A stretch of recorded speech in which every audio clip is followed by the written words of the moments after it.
Let's take a look at rice, in particular a certain organism which causes food poisoning called Bacillus cereus.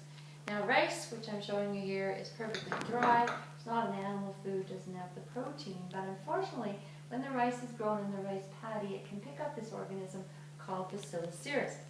One of my restaurants cooked up a pot of rice on a Thursday morning, served it Saturday night, and the resulting consequences were 27 people got sick with Bacillus cereus.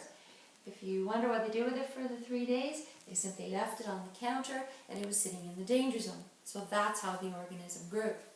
Now, that is a really sloppy technique on their part, and if you're dining out at a restaurant, you would hope that they prepare the rice properly. So to cook the rice, what you need to remember is you're going to cook it up either the day of and serve it right away, or cook it up a bit earlier that day, cool it down and refrigerate it, and then reheat it and bring it up to serve to the customer when they place the order.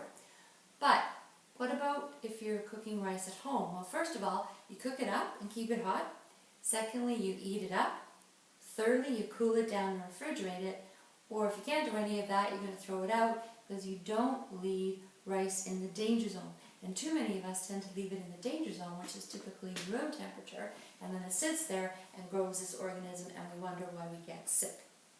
So if you can remember those techniques for rice, it will help you be more preventable, because rice is pretty straightforward. It looks pretty innocent, but it can contain this organism, and you, if you practice the right food safety technique, will prevent this type of food poisoning from occurring.